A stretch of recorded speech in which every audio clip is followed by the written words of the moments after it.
నమస్కారం, మీ విజయ్ కుమార్ గంట. మీ అందరికీ గుడ్ ఫ్రైడే శుభాకాంక్షలు. గుడ్ ఫ్రైడే శుభాకాంక్షలు ప్రతి ఒక్కరూ స్వీకరించాలి. గుడ్ ఫ్రైడే సందేశాన్ని కులమతాలకు అతీతంగా అవగతం చేసుకోవాలి. క్రీస్తు ఎక్కడో పుట్టలేదు. 2500 సంవత్సరాలకి క్రితం ఆసియా ఉపఖండంలో అంతర్భాగంగా ఉండి కొంతకాలం ఇండియన్ పాలకుల చేతుల్లో ఉన్నటువంటి ప్రాంతాల్లో బెత్లెహేమ్ నగరంలో జన్మించినటువంటి వ్యక్తి. ఆ దినాల్లో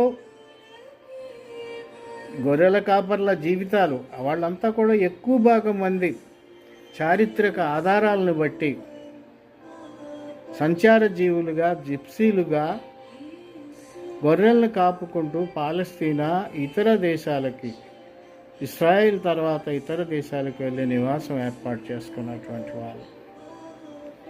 వాళ్ళని రోమన్ చక్రవర్తులు చెరబట్టి వాళ్ళలో కొంతమందిని యూదులను బానిసలుగా చేసుకొని ఆ యూదులకు పెత్తనమిచ్చి, యాజకులకు పెత్తనమిచ్చి, ఆ పెత్తనం ద్వారా అనేక మంది బడుగు బలహీన వర్గాలు అణిచివేతకు గురవుతున్నప్పుడు చాలా శాంతియుతంగా వారందరిలో కూడా చైతన్యాన్ని తీసుకువచ్చి చివరికి వారి కోసం సిలువపై బలిదానం చేసినటువంటి వ్యక్తి యేసుక్రీస్తు ప్రభు.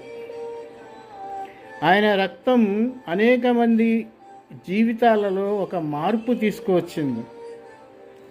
ఆయన రక్త బలిదానం ఎంతోమందికి ఆధ్యాత్మికంగా ఆలోచించినప్పుడు పాప పరిహారాన్ని చేస్తే, ఆయన రక్తదానం లౌకికంగా ఆలోచించినప్పుడు ఒక నిశ్శబ్ద విప్లవానికి కారణమైంది. క్రీస్తుని అంతమొందించినటువంటి రోమ్ సామ్రాజ్యంగానే, యహూదు సామ్రాజ్యంగానే ఇవాళ కనీసం అడ్రస్ లేకుండా పోయాయి. క్రీస్తు సేవని ప్రబోధించాడు. క్రీస్తు శాంతిని ప్రబోధించాడు.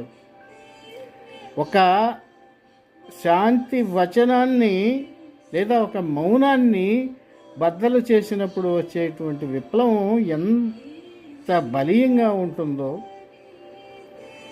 ఎంత గట్టిగా ఉంటుందో, తద్వారా ఏర్పడేటటువంటి ప్రజాస్వామిక లేదా ప్రజా వ్యవస్థ గట్టిగా ఉంటుందో క్రీస్తు బలిదానంతో నిరూపించాడు. స్పార్టికస్ లాంటి బలవంతులకి, మహాత్మా గాంధీ లాంటి శాంతి కాముకులకి క్రీస్తు ఆదర్శంగా నిలిచాడు. ఒక రకంగా క్రీస్తు ప్రబోధాలే భారతానికి